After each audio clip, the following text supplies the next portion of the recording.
Train के last डिब्बे पर एक्स का निशान क्यों होता है? स्टेशन पर जब आप ट्रेन का इंतजार करते हो तब आपने काफ़ी ट्रेनों को निकलते हुए देखा होगा, लेकिन आपने कभी नोटिस किया है कि ट्रेन के लास्ट डिब्बे पर एक्स का निशान क्यों होता है? असल में यह एक्स एक साइन है जो यह दर्शाता है कि यह ट्रेन का आखिरी डब्बा है। और सिर्फ एक्स ही नहीं, लास्ट डिब्बे के नीचे की तरफ LV भी लिखा होता है। इस LV का मतलब लास्ट व्हीकल, मतलब आखिरी डब्बा होता है। जब ट्रेन स्टेशन से निकलती है तो स्टेशन मास्टर यह देखता है कि आखिरी डिब्बे पर X या LV लिखा हो। मान लीजिए कि उसने यह देखा कि ट्रेन के लास्ट डिब्बे पर X या LV नहीं लिखा हुआ है, तो इस कंडीशन में वह तुरंत रेलवे डिपार्टमेंट को रिपोर्ट करेगा और उस रूट की सारी ट्रेनों को इमरजेंसी के लिए बंद कर दिया जाएगा। क्योंकि X नहीं है तो इसका मतलब कुछ डिब्बे रास्ते में ही रुक गए हैं,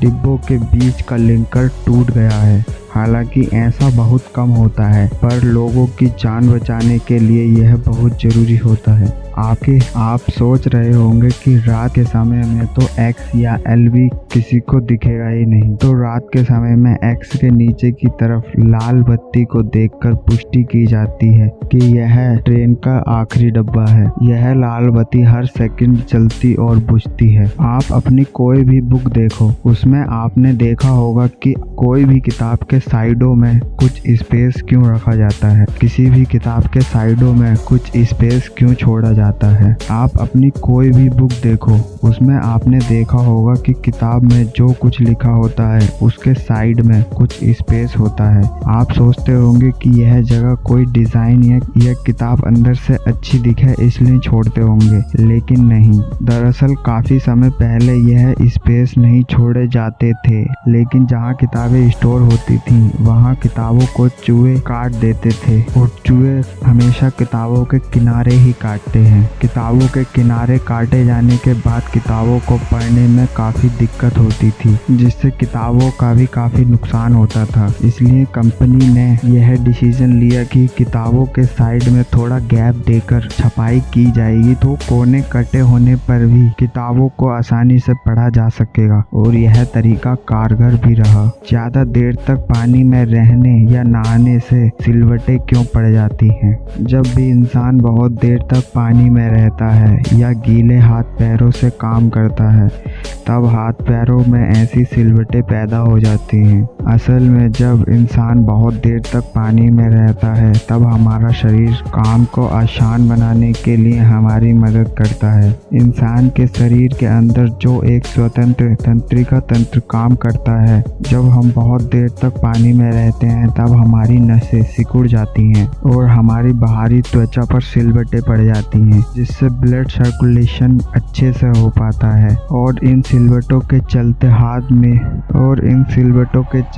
हाथ गीले होने पर भी हाथ पैरों की पकड़ अच्छी हो जाती है। सीधी भाषा में कहा जाए तो शरीर गीला होने के बाद भी यह सिलवटें ग्रिप देने का काम करती है। हमारे पूर्वज यानी बंदरों में भी सिलवटें पड़ने की क्रिया को देखा जा सकता है। स्विमिंग पूल या तालाब में नहाने के बाद आंखों का लाल होना आपने देखा ही होगा, लेकिन क्या आप जानते हो कि ऐसा क्यों होता है? स्विमिंग पूल के पानी को साफ रखने के लिए पानी में कुछ मात्रा क्लोरीन की मिलाई जाती है, लेकिन आंखों का लाल होना क्लोरीन की वजह से नहीं बल्कि उस पानी में नहा रहे और लोगों के पसीने व पेशाब की होती। दरअसल जब क्लोरीन पेशाब के साथ मिलकर क्लोरोमाइंस बनाता है तो यह केमिकल जब आंखों में जाता है तो उससे आंखें लाल हो जाती हैं और कभी कभी तो आंखों में जलन भी होने लगती है। हमारी बॉडी में रोंगटे खड़े क्यों हो जाते हैं, जिन्हें गूज़बम्प भी कहते हैं? जब भी हम अचानक से चौंकते हैं या हमें डर लगता है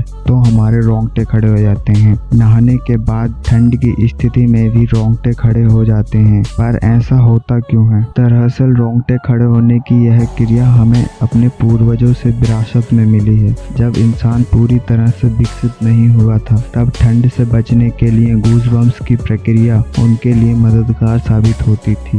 गूज़बम्प्स के चलते उन्हें ठंड का एहसास काफ़ी कम होता था। हालांकि समय के साथ साथ इंसान के हाथ पैरों में बाल बहुत कम और छोटे हो गए हैं। ऐसे में जब गूज़बम्प्स आते हैं तो त्वचा दानेदार लगती है और छोटे छोटे बाल हमारी त्वचा पर खड़े हो जाते हैं, जिसे रोंगटे कहते हैं। वीडियो कैसी लगी कमेंट करके ज़रूर बताएं। वीडियो पसंद आई हो तो लाइक करें और ऐसी ही अमेजिंग वीडियो के लिए हमारे चैनल को